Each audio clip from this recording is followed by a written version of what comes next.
A very warm welcome to all of you. Today we will start off with Accountancy and Finance for Bankers, Module A.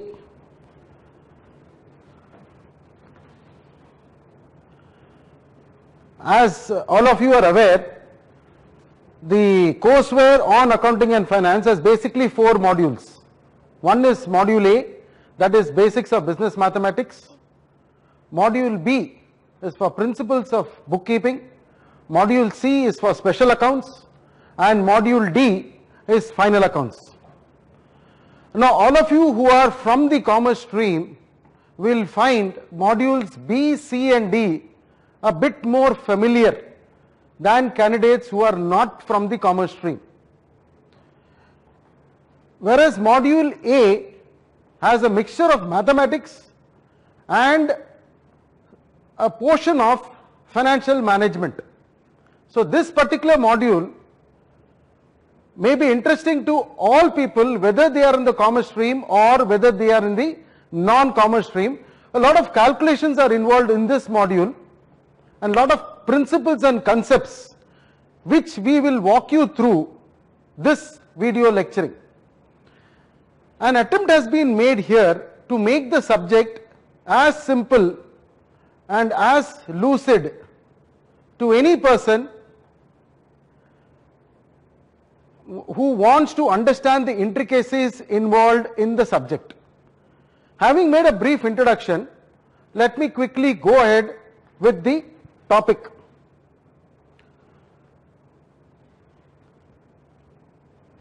When I take this lecture, since a lot of calculations are involved in all the subjects, in all the units rather, I have prepared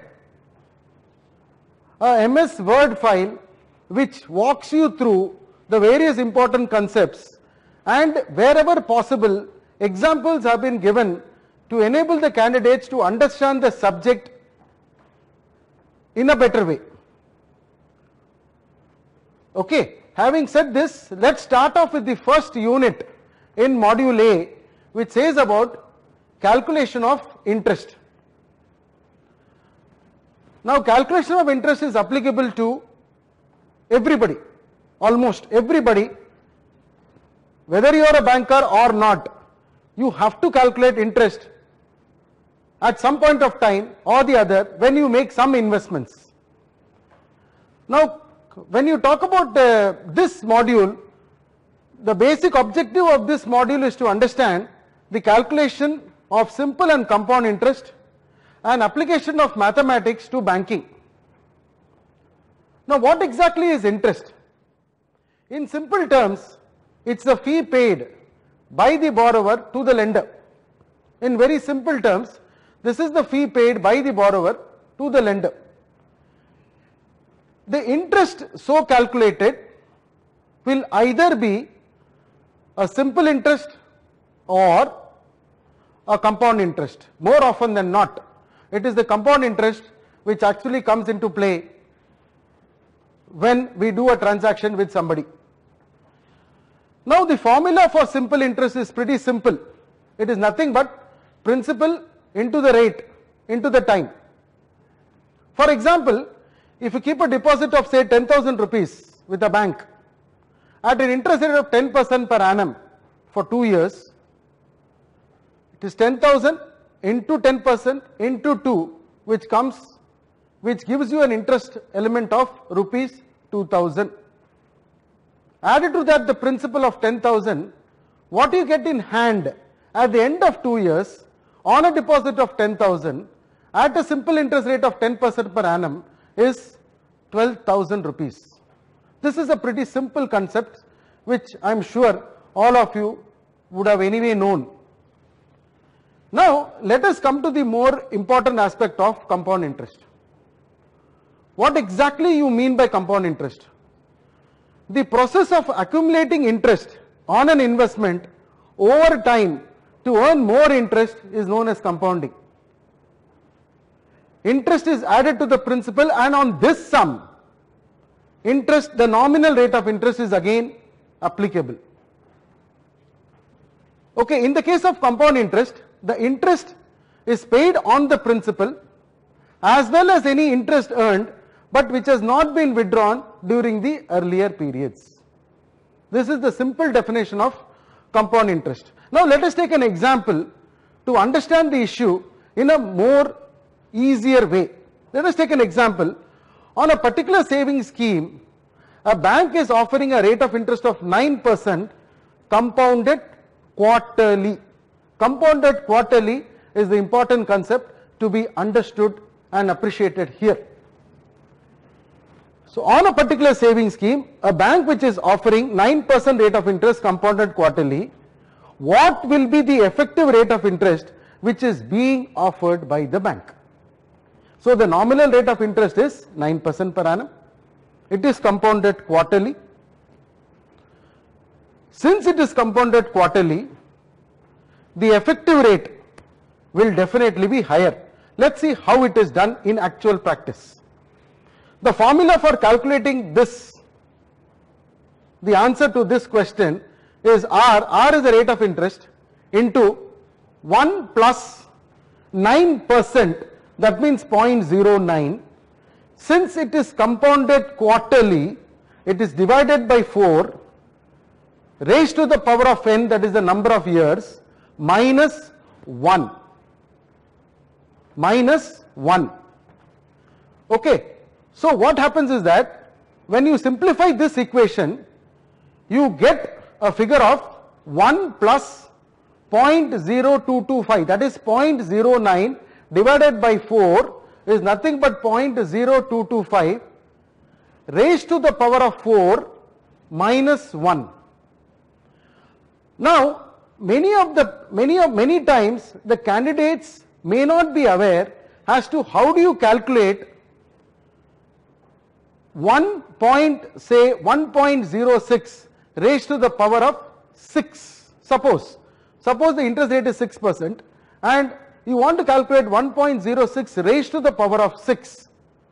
The simple way to do with the normal calculator will be 1.06 into equals, this is the second time, third time, fourth time, fifth time, sixth time. If you do this way, then what happens is that you can calculate, you are easily able to calculate 1.06 raised to the power of 6. Okay, coming to this example, when you calculate 1.0225 raised to the power of 4, you get 1.093 minus 1. Simplifying this equation further, you get 0.093.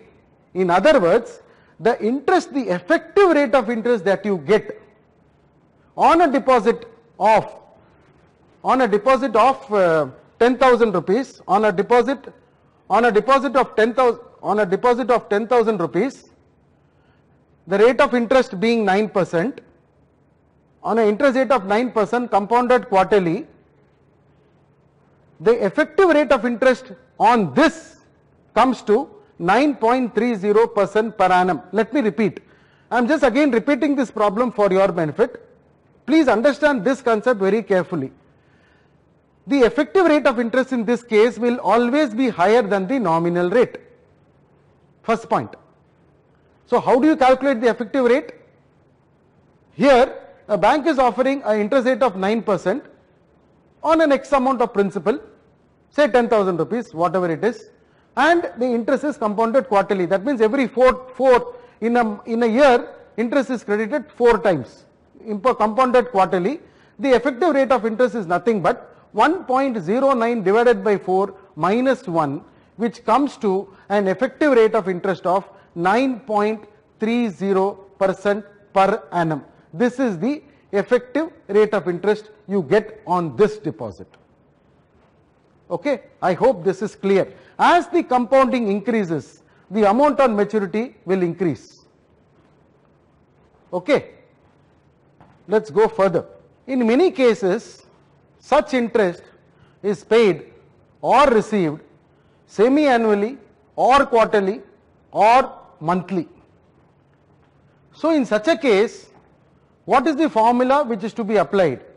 it will be A into P into bracket 1 plus R by N raised to the power of N into T. What does this symbol stand for? A is nothing but the amount which has been, that will accumulate after N years including interest. A is the amount of money that one will get along with interest. P is the original amount deposited. R is the rate of interest obviously. N is the number of times per year that interest is compounded, and T is the number of years for which the deposit has been made. This being the case, let us take an example which will further clarify the situation. Suppose the amount deposited is rupees 10,000, the rate of interest payable is 8%, payable quarterly is the important thing, and the period of deposit is 2 years. The amount deposited is 10,000, the rate of interest is 8%, payable quarterly, period of deposit is 2 years. Then what will be the amount which will be receivable on maturity of this deposit? Is how do you calculate this? Applying this value to the above formula, P is what? The amount deposited. In this case, the amount deposited is 10,000 rupees. 1 plus R. How do you get this 0.02? It is nothing but 8% means 0.08.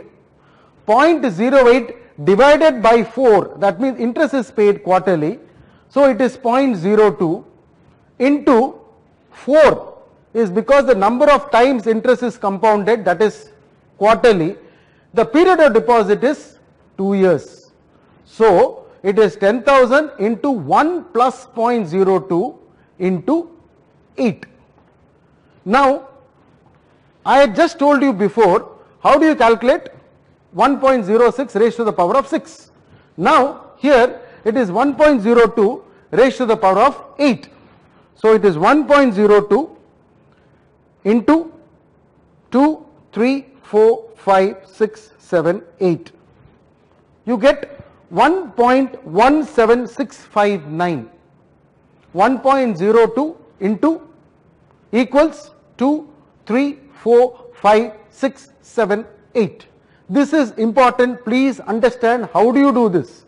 You get an answer of, without multiplying by 10,000, 1.02 raised to the power of 8, you get 1.17659. That into 10,000 will give you the figure which I have indicated in the word file. It is 11,769 rupees and 59 paise. I hope this concept is clear. Okay, let's move on. We go on to the next important subtopic in this, which is called the equated monthly installment. I am sure everyone would have heard this concept. What do you mean by that? It's a very common method of fixing the repayment schedule. Anybody who has taken a home loan will understand what is an equated monthly installment. We often read in the papers that when RBI increases the rates, the ultimate borrowing rates of the banks also go up, in which case the EMI also goes up or has to be reset, or whatever the case may be, depending on what the banks do and what the borrowers, after having discussion with the borrowers. Now let us come back to this concept. It's a common method of fixing the repayment period of a loan. The EMI, please understand, this is important. The EMI includes both principal and the interest component.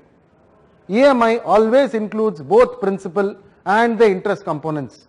This EMI is fixed based on the loan amount, the interest rate, and the repayment tenure. This is important. EMI includes principal and interest and is fixed based on the loan amount, the interest rate, and the repayment tenure. The formula for calculating the EMI, given the loan, the term, and the interest rate, is given in the file. The formula is there in front of you. P represents the principal amount of the loan.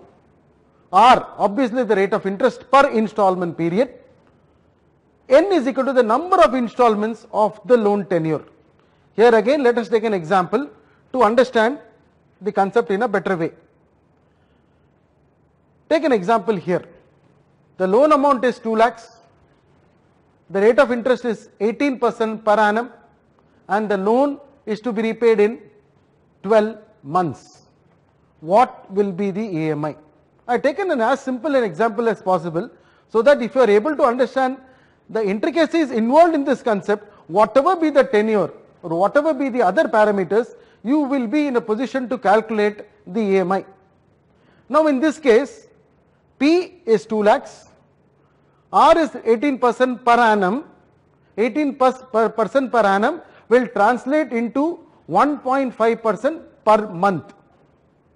Simple, 18 divided by 12, 1.5% per month, or 1.5% divided by 100 is nothing but 0.015 and N is equal to 12. The number of installments is 12 because it is to be repaid in 1 year. Now applying the formula, applying the values to this, you get 2 lakhs into 0.015 into 1 plus 0.015 raised to the power of 12, raised to the power of 12 divided by 1.015 raised to the power of 12 minus 1. Again, for the sake of repetition, in order to ensure that everybody understands this example, 1.015 raised to the power of 12, 1.015 into 2, 3, 4, 5, 6, 7, 8, 9, 10, 11, 12. It is 1.1956 as indicated in the screen in front of you. I hope by now you will be comfortable of calculating any amount, say 1.06 or 1.12 raised to the power of 4, raised to the power of 8, raised to the power of 12, even raised to the power of 20 or even beyond. Once you know the concept involved, the exponential really has no meaning. There is a number of times you have to do it again, that's all.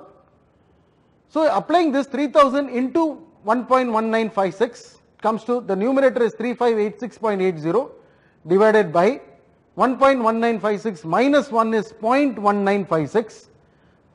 If you divide this, you get an amount of 18,337 rupees rounded off.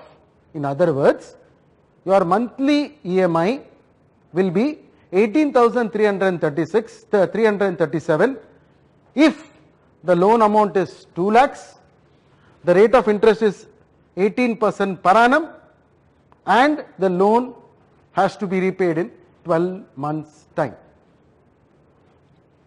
I hope this is clear to all of you. Okay, let's go further.